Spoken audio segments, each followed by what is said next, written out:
أقل شيء راح أقول أن الوائلي فاسق، فما يقبلون، وهذا عين الحق، ما يقبلون. شو نسوي مع الناس؟ عندنا مشكلة مع البكريين، مفتونين بأبي بكر وعمر وعائشة أصنامهم. عندنا مشكلة حتى مع بعض الشيعة مفتونين بالوائلي، محمد باقر الصدر، حسن نصر الله، مقتدى الصدر، ما أدري منه. خميني. مع هذا عندك مشكلة، مع هذا عندك مشكلة. تعرض الحقائق ما يقبل. شلون تقول فاسق؟ عبارة رجال شيخنا، عبارة رجال. فاسق. لما أقول فاسق يعني أقول فاسق وكلمة الله عز وجل يحاسبني عليها. فاسق. فسق الوائل لمن يعرفه عن كثب يزكم الأنوف، يزكم الأنوف.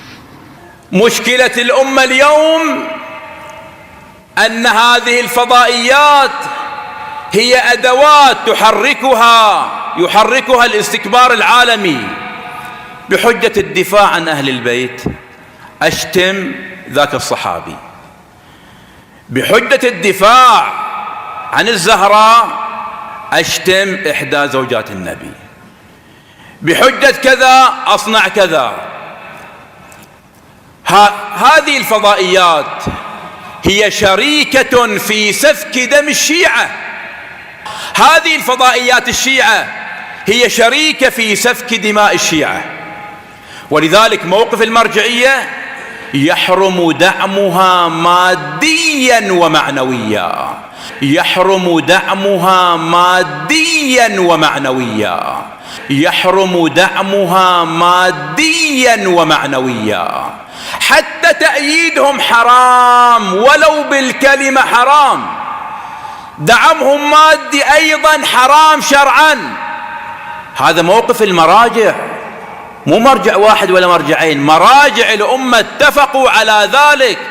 هذه قنوات فتنة. الحديث عن هذه الفضائيات وفضحها في شهر محرم ضروري. لا تقول هذا معمم. ما الفائدة من معمم بذيء اللسان؟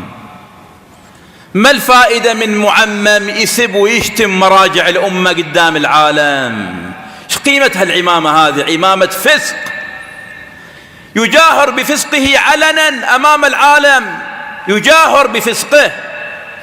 عادة الحكم الشرعي أن الفاسق لا يجوز لك غيبته لأنه غير متجاهر. تعرف أن هذا إنسان فاسق لكن مو متجاهر، الرجل بينه وبين نفسه لا يجوز لك غيبته وتسقيطه. أما إذا كان الإنسان على فضائية ليل نهار يسب وليل نهار يشتم، يعني أنه متجاهر بالفسق، فتجوز غيبته. هذا إنسان عمامة فاسقة وساقطة في السماء كما هي ساقطة في الأرض بحجة الدفاع عن أهل البيت.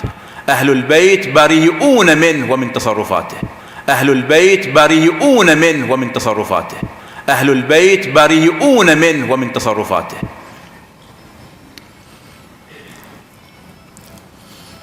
شتت انتباه الشيعة وشغل الشيعة بعضهم بعض،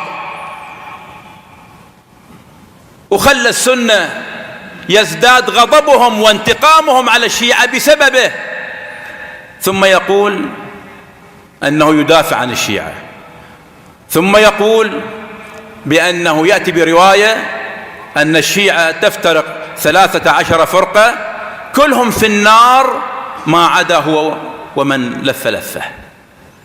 دول كلهم في النار الشيعة، بس هو يقول الرواية أمام العالم وأنا سمعته، الشيعة كلهم في النار. اللي يدخل الجنة فقط الشيعي اللي يسب ويشتم، هذا اللي يدخل الجنة، واللي ما يشتم هذا ما يدخل. هذا كلام هذا؟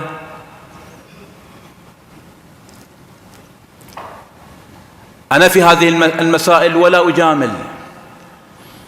خطأ خطأ، ما يقال جريمة، نعم جريمة.